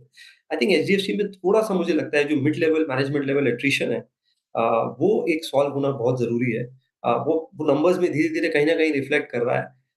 तो मैं 1-2 क्वार्टर इंक्रीमेंटली और इम्प्रूवमेंट होप करूँगा आए, बट पिछले 1-2 क्वार्टर से जितना इम्प्रूवमेंट आना चाहिए था अनुज, उतना नहीं है। ठीक है। सर, आपने बात की कि जिस तरीके से भी पिछले साल हमने पीएसयू, डिफेंस स्टॉक्स के ऊपर बेट लगाया, और इस साल फिर कंजप्शंस के ऊपर लगा रहे हैं। आपने कहा कि पोर्टफोलियो थोड़ा डाइवर्सिफाई रखना चाहिए। आप कैसे मेंटेन कर रहे हैं पोर्टफोलियो? थोड़ा उस पर प्रकाश डालें। हम हमेशा से एसेट एलोकेशन में बिलीव करते हैं, और ये बात मैंने अनुज को 6 महीने साल पहले भी बोली थी, जब मार्केट पीक पे था, कि बॉन्ड्स को मत नजरअंदाज मत करें। उस समय 10 ईयर जीसेक 7.20, 7.10 था, अभी 6.70 है। तो अगर आपने एक 10 ईयर बॉन्ड खरीदा होगा आज से 8 महीने पहले, तो उसमें भी डबल डिजिट रिटर्न है, जबकि बाजार डाउन है पिछले 6 महीने में। तो हम अभी भी एडवोकेट कर रहे हैं कि थोड़ा-सा बैलेंस और हाइब्रिड अप्रोच रखिए, पोर्टफोलियो डाइवर्सिफाइड रहिए, थोड़ा-सा लार्ज कैपिश रहिए, वहाँ मार्जिन ऑफ सेफ्टी ज़्यादा है। सिमिलरली हमने थोड़ा-सा गोल्ड भी ऐड किया है, मल्टी एसेट अप्रोच रखते हैं हम, क्योंकि जब इतना वर्ल्ड में टर्मॉइल हो टैरिफ को लेके, ग्लोबल टैरिफ वॉर है, यूएस का डेट 36 ट्रिलियन है, तो गोल्ड एक सेफ हेवन का भी काम करता है। तो थोड़ा एक्सपोज़र आप गोल्ड और बॉन्ड्स में भी रखिए, ड्यूरेशन बिल्ड करिए पोर्टफोलियो में, और लाइफ पोर्टफोलियो को थोड़ा डाइवर्सिफाइड रखिए, मार्जिन ऑफ सेफ्टी रखिए। मेरा ये मानना है ये साल थोड़ा टफ है, और बट अपॉर्चुनिटीज हैं, बट आपका एक्सपेक्टेशन अर्ली डबल डिजिट होना चाहिए या हाई सिंगल डिजिट होना चाहिए। ये 25-30% वाला साल नहीं है। और अगर आप पोर्टफोलियो को उस तरीके से पोजीशन करेंगे तो रिजल्ट्स अच्छे आएंगे। और अगर आपने 2 साल अच्छा रिटर्न कमाया और 1 साल अगर आपका अर्ली डबल डिजिट आता है तो ये बहुत अच्छा नतीजा है ओवर अ 3-4 ईयर पीरियड। ठीक है, बहुत बहुत शुक्रिया गुरमीत जी हमारे साथ जुड़ने के लिए, तमाम सवालों का जवाब देने के लिए बहुत शुक्रिया आपका। और बाजार पे नजर डाल ले तो भी निफ्टी फिलहाल 104 अंक गिरकर डेढ़ लो के आसपास से फिलहाल काम कर रहा है। सर क्या रणनीति अब यहाँ से, क्लोजिंग स्ट्रैटेजी क्या होगी? देखिए क्लोज टेक्निकली आप कह सकते हैं कि ख़राब है, लेकिन इतनी ख़राब भी नहीं है। 23,556 का लो था, लेकिन एक चीज़ तो क्लियर है कि जो परसों तक की एक रैली थी उसमें थोड़ा डेंट जरूर पड़ा है। और एक दो अर्निंग्स ने मूड बिगाड़ा है, ट्रेंट ने, स्विगी ने, इन सब ने थोड़ा मूड माहौल ख़राब किया है। मेरा ये मानना है कि अभी के लिए लार्ज कैप में रहिए सिर्फ, वहाँ पर अभी भी आपको सेफ्टी नेट है थोड़ा सा। और एक और चीज़ है, अगर आपको कैरी करना है ना, बैंक निफ्टी बेटर है, बैंक निफ्टी में कैरी करिए compare to Nifty. Bank Nifty हमने पहले भी कई बार कहा है कि एक शेड बेटर है, इस महीने उसने आउट परफॉर्म भी किया है। निफ्टी को अगर आप कैरी करना चाहते हैं, क्योंकि वो इतना करीब है उस 23,550 के लॉजिकल स्टॉप लॉस के, थोड़ा आपको हेज करना पड़ेगा अपने आप को अगर आप निफ्टी कैरी करना चाह रहे हैं तो। लेकिन मिड कैप से अभी दूरी बनाकर रखें। देखिए मिड कैप में ना जगह नहीं है डिसअपॉइंटमेंट की। जैसा आज आपने देखा कई स्टॉक्स में हुआ, ट्रेंड तो मिड कैप भी नहीं है, लार्ज कैप है, लेकिन अगर अर्निंग्स का डिसअपॉइंटमेंट आएगा तो स्टॉक्स गिरेंगे। स्विगी एक और एग्जाम्पल है, ऐसे कई एग्जाम्पल है। मैक्रोटेक देखिए आप 6% गिरा हुआ है। तो BSC, कल्याण ज्वेलर्स, इन सब में वापस डिक्लाइन आ रही है, तो थोड़ा सा मिड कैप में केयरफुल रहिए। चलिए अब कल की तैयारी करते हैं, यतिन के पास चलते हैं। पहले डील ग्रुप चेक के लिए, उसके बाद BTST कॉल्स लेंगे। Yatin good afternoon. Good afternoon. दो स्टॉक जो आज फोकस में, सबसे पहले इप्का लेबोरेटरीज। ये काउंटर है जहां काफ़ी अच्छा HNI एक्शन देखने को मिल रहा है। डीलर्स BTST की एडवाइस दे रहे हैं और 1550 1560 तक के लेवल्स वो इस पर्टिकुलर काउंटर पे देख रहे हैं। और कहीं ना कहीं जो ओवरऑल नंबर्स हैं उसके पहले स्टॉक में बिल्डअप देखने को मिल रहा है। BHEL स्टॉक थोड़ा वीक लग रहा है। डीलर्स यहाँ जो है STBT की स्ट्रैटेजी दे रहे हैं। 195-200 तक के टारगेट्स आ सकते हैं नीचे में। और डोमेस्टिक फंड्स यहाँ जो है वो अपना शेयर्स बेच रहे हैं, जिसके कारण स्टॉक प्रेशर रहने में जो उम्मीद है डीलर्स की, उसके चलते स्टॉक में भी थोड़ा बहुत शॉर्ट बिल्डअप देखने को मिल रहा है। ठीक है, तो फिलहाल इस BHEL पे सेल की कॉल आती हुई, चलिए अब BTST STBT की शुरुआत करते हैं। थैंक यू यतिन जी तमाम जानकारी के लिए। गाबा सर क्या चुन रहे हैं आप कल के लिए, STBT या BTST? BTST, good evening to you once again. Sona Coms पर ध्यान देना चाहिए on the long side. Trade कर रहा है 533 के आसपास और मेरे ख्याल से स्टॉक बहुत ही टाइट है 527 का, 5-6 रुपए का स्टॉक है। अपसाइड जो टारगेट है 550 के नजर आते हैं सोना कॉम्स। सोना BLW प्रिसीजन जो इसका नाम है, यहाँ पर सुबह भी इसकी बात हुई थी, लेकिन ये स्टॉक अब डे हाई पर बंद हो रहा है। शिल्पा जी आप क्या कैरी करें कल के लिए? जी मेरा BTST रहेगा इन्फोसिस में। इन्फोसिस फ्यूचर्स 1923 के अराउंड ट्रेड कर रहा है। 1900 के स्टॉप लॉस से आप 1955 से लेकर 1970 के लेवल्स के लिए BTST ट्रेड ले सकते हैं। ठीक है, इन्फोसिस ये फिलहाल शिल्पा जी के पिक। सोमिल जी क्या पिक कर रहे हैं कल के लिए? मैं पिक कर रहा हूँ Cipla on the by side और इसके स्टॉप लॉस होंगे 1455 और टारगेट होगा 1520। इसमें छोटा सा कंसोलिडेशन अभी हुआ है, आज गुड मोमेंटम है, कल कंटिन्यू कर सकता है डेफिनेटली। ओके प्रशांत जी आपके रेडार पर कौन सा स्टॉक कल के लिए? अनुज जी, ब्रिटानिया मुझे अच्छा लग रहा है फॉर BTST एंड हो सकता है पोजिशनल भी बन जाए। एक अच्छी डिप आई है और 4950-60 के बीच ट्रेड कर रहा है। 4890 4890 के स्टॉप लॉस से खरीदारी करने की सलाह होगी। यहाँ से जो टारगेट मुझे लग रहा है वो होगा 5100, 5100। ओके चलिए, तो ये इस समय कुछ आपके लिए ट्रेड्स। अब एक बार जरा मार्केट ब्रेड देखते हैं F&O साइड पर कैसी रही, उसके बाद क्लोज की तरफ बढ़ेंगे। 10 मिनट बचे हैं मार्केट क्लोजिंग में। आज की मार्केट ब्रेड थोड़ी बेरिश रही होगी क्योंकि ब्रॉडर मार्केट में काफ़ी प्रेशर था। अगर डेटा है तो दिखा दीजिए प्लीज़ मुझे ज़रा। और ये आपकी स्क्रीन पर बेरिश है आज 48 लॉन्ग और 12 शॉर्ट कवरिंग, मतलब 60 पॉजिटिव स्टॉक्स रहे और 145 शॉर्ट और 27 लॉन्ग अनवाइंडिंग वाले स्टॉक्स रहे, यानी 172 स्टॉक्स नेगेटिव साइड पर। लॉन्ग कहाँ पर थे? सोना BLW प्रिसीजन जो आज गाबा सर की पिक है, जाइडस लाइफ, एल्केम लैब्स जहाँ नंबर आने हैं, सिप्ला और बायोकॉन। तो फार्मा एज ए सेक्टर आज क्लियरली आउट परफॉर्म कर रहा था। शॉर्ट कवरिंग में भी फार्मा के स्टॉक्स थे, एबर्ट, मेट्रोपोलिस, इप्का लैब्स, उसके अलावा टॉरेंट पावर था और यूनाइटेड ब्रूरीज, यहाँ पर भी थोड़ी सी शॉर्ट कवरिंग हुई। शॉर्टिंग वाले स्टॉक्स कौन कौन से थे? सबसे ऊपर ट्रेंड 8.5% नीचे ये स्टॉक आपको दिखाई देगा। सोलार इंडस्ट्रीज 6% नीचे था। मैक्रोटेक डेवलपर 5.5% नीचे। पेज इंडस्ट्रीज 5.25% नीचे। और फिनिक्स मिल्स ये भी करीब करीब 5% नीचे ट्रेड करता हुआ दिखाई देगा आपको। लॉन्ग अनवाइंडिंग वाले स्टॉक्स में BSc, city union bank, SRF, BHEL और कोल इंडिया, ये कुछ और स्टॉक्स थे जहां पर आज आपको थोड़ी सी लॉन्ग अनवाइंडिंग देखने को मिली। शिल्पा जी, बीएससी का चार्ट आज थोड़ी लॉन्ग अनवाइंडिंग हुई, यहाँ पर क्या कह रहा है ये चार्ट? जी एक सेकंड। जी, बीएससी अगर हम लोग देखेंगे तो आज यहाँ पे स्टिल मुझे लगता है कि थोड़ा-सा वीकनेस है। यहाँ पे 5500 जब तक होल्ड करता है तब तक आप यहाँ पे फिर भी एक अटेम्प्ट ले सकते हैं। लेकिन रेजिस्टेंस बहुत स्ट्रॉन्ग है जहाँ पे आपको 5650, 5700 पे रेजिस्टेंस भी मिलेगा। तो किसी को अगर ₹100 या 150 पॉइंट्स का एक अपसाइड खेलना है तो आप 5500 के स्टॉप लॉसेस में लॉन्ग रह सकते हैं। लेकिन कोई भी decisive upside only above 5700 sustain करेगा तो। ओके, चलिए अब थोड़ा आगे बढ़ते हैं और आज का मार्केट का पंचनामा का टीजर लेकर आते हैं आपके लिए। और आज थोड़ा सा वीक डे था मार्केट के लिए। श्रेया, बताइए क्या सवाल है? बिल्कुल सर, वीक डे तो था मार्केट के लिए, लेकिन सवाल रियल्टी इंडेक्स कल भी गिरकर कारोबार कर रहा था और इनफैक्ट आज भी इसमें गिरावट देखने को मिल रही है 2.5% करीब। फिनिक्स लिमिटेड पे सवाल है, फिनिक्स मिल्स में क्या करना चाहिए? 5.5% का करेक्शन आज के सेशन में देखने को मिला। फिनिक्स मिल्स में क्या करना चाहिए? शॉपिंग फिनिक्स में और क्या करेंगे फिनिक्स मिल्स में? तो शेयर की शॉपिंग कर लें।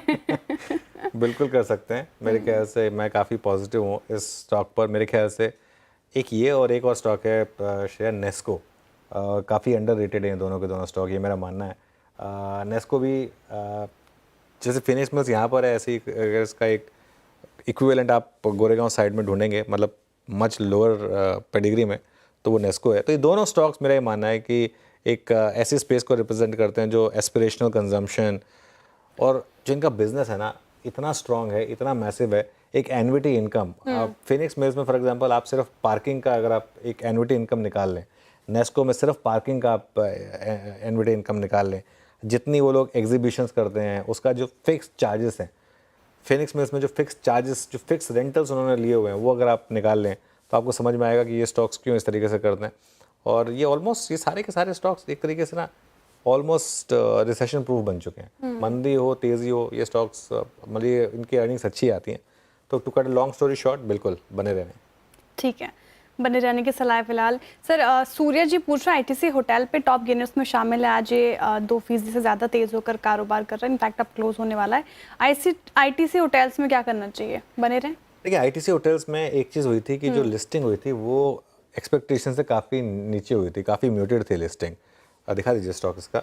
तो इसके बाद थोड़ा सा मार्केट को लगा कि नहीं, अब यहाँ पर रिस्क रिवॉर्ड थोड़ा सा फेवर में आ रहा है आपके लिए। इंडो था ही नहीं, आईटीसी होटल्स तो 172 पर आई थिंक एक्सपेक्टेशन शुरू में थी कि ये 250 के करीब सेटल होगा और उसके मुकाबले लिस्टिंग काफ़ी ख़राब हुई। तो मेरा ये मानना है कि अभी भी ये वहाँ तक जाने का पोटेंशियल रखता है, 240-250 तक का। तो इस पर शायद बने रहें आप।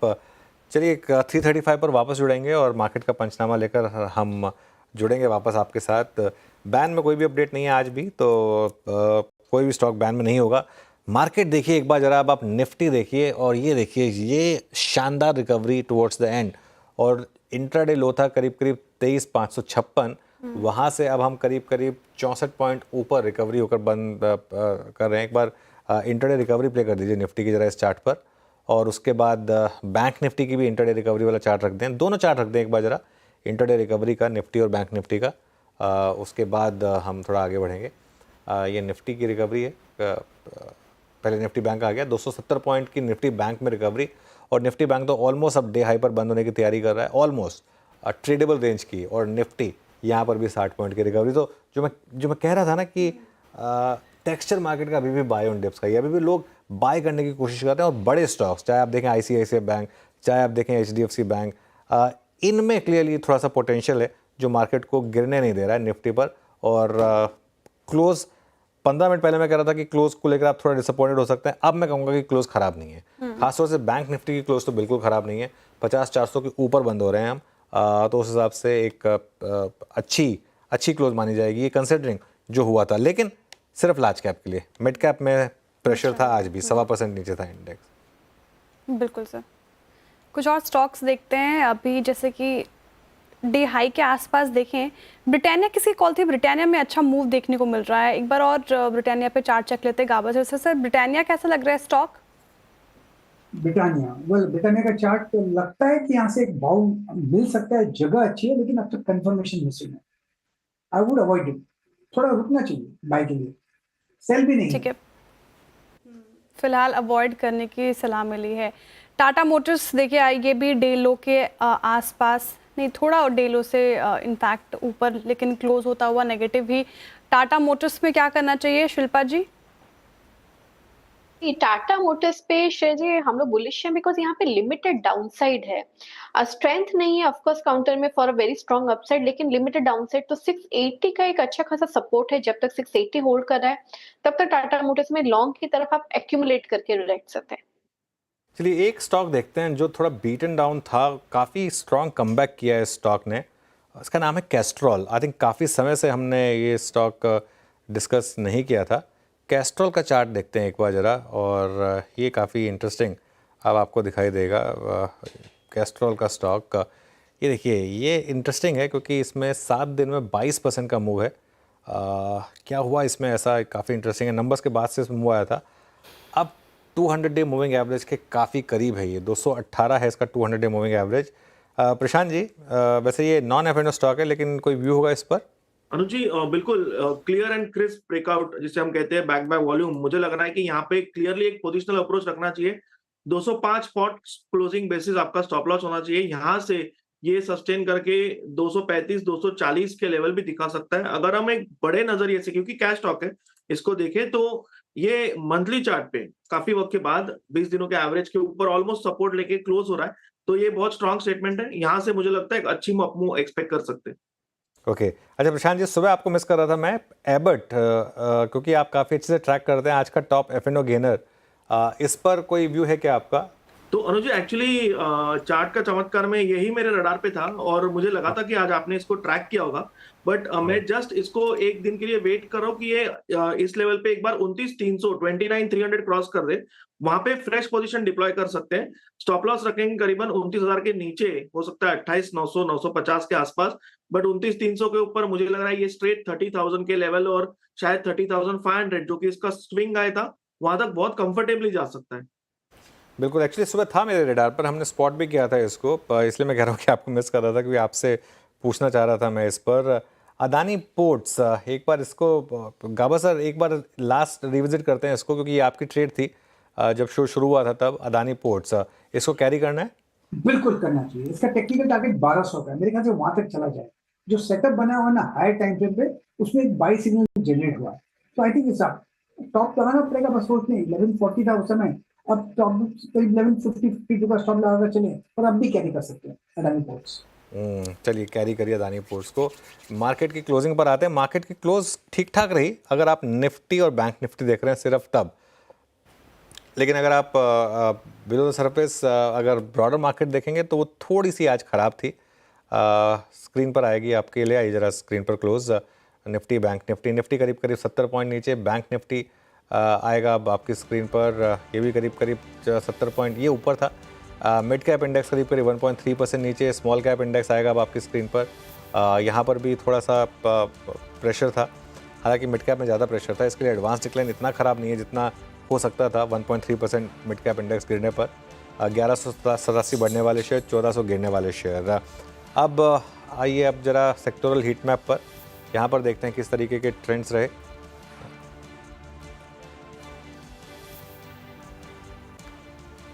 निफ्टी आईटी करीब करीब 1.5% ऊपर था, निफ्टी बैंक करीब करीब 0.2%, फार्मा इंडेक्स करीब करीब 0.7% ऊपर, कैपिटल गुड्स इंडेक्स में करीब करीब 1% की रैली रही, निफ्टी डिक्लाइन रही, निफ्टी ऑटो करीब करीब 0.8% नीचे था, पीएसयू इंडेक्स में काफ़ी गिरावट थी आज 0.2%, और रियल एस्टेट इंडेक्स ये भी करीब करीब 2% नीचे गिरकर बंद हुआ। चलिए अब निफ्टी का हीट मैप लेकर आते हैं और देखते हैं कि यहाँ पर किस तरीके के ट्रेड्स बैठे।